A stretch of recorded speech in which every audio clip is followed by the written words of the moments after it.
नमस्कार मित्रांनो, उच्च शिक्षण घेणाऱ्या आणि वसतिगृहात राहणाऱ्या विद्यार्थ्यांसाठी आज आपण पाहणार आहोत डॉक्टर पंजाबराव देशमुख वसतिगृह निर्वाह भत्ता योजना।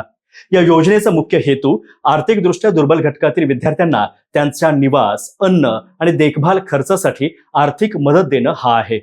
जर पालकांचं वार्षिक उत्पन्न रुपये 8 लाखांपेक्षा कमी असेल आणि विद्यार्थी मुंबई, पुणे, नागपूर किंवा छत्रपती संभाजीनगर येथे व्यावसायिक किंवा तांत्रिक अभ्यासक्रम शिकत असेल तर त्याला दरवर्षी 3,000 रुपये आणि इतर ठिकाणी शिक्षण घेणाऱ्यांना 2,000 रुपये मिळतात। विद्यार्थ्याचे पालक अल्पभूधारक शेतकरी किंवा नोंदणीकृत बांधकाम कामगार असतील तर हा लाभ खूप मोठा मिळतो, ज्यामध्ये मुंबई, पुणे, नागपूर, छत्रपती संभाजीनगर यासाठी दरवर्षी 30,000 रुपये आणि इतर ठिकाणांसाठी दरवर्षी 20,000 रुपये इतका निर्वाह भत्ता दिला जातो। यासाठी अर्जदार हा महाराष्ट्राचा रहिवासी असावा, त्याने कॅप राऊंड मध्ये व्यावसायिक किंवा तांत्रिक पदवी किंवा पदव्युत्तर अभ्यासक्रमात प्रवेश घेतलेला असावा, त्याची उपस्थिती किमान 50% असावी आणि शैक्षणिक वर्षात 2 वर्षांपेक्षा जास्त गॅप नसावा। ही योजना डीम्ड आणि प्रायव्हेट युनिव्हर्सिटीसाठी लागू नाही। यासाठी अधिवास प्रमाणपत्र, उत्पन्न प्रमाणपत्र, गुणपत्रिका, पालकांचं पॅन कार्ड आणि अल्पभूधारक किंवा बांधकाम कामगार असल्याचं तहसीलदार मंजूर प्रमाणपत्र ऑनलाईन अपलोड करावं लागतं।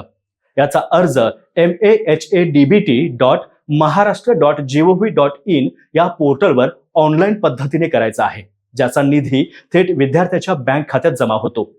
उच्च शिक्षणाचा खर्च कमी करणारी ही माहिती जास्तीत जास्त विद्यार्थ्यांपर्यंत नक्की शेअर करा। या योजनेविषयी अधिक माहिती हवी असेल किंवा इतर सर्व शासकीय योजनांचा लाभ घ्यायचा असेल तर आजच सहज योजना हे ऍप प्ले स्टोर वरून डाउनलोड करा आणि घर बसल्या सर्व योजनांची माहिती मिळवा। हा व्हिडिओ उपयुक्त वाटला असेल तर लाईक करा, जास्तीत जास्त शेअर करा आणि अशाच नवीन शासकीय योजनांची माहिती सर्वात आधी मिळवण्यासाठी सहज योजना या YouTube चॅनेलला सबस्क्राईब करा।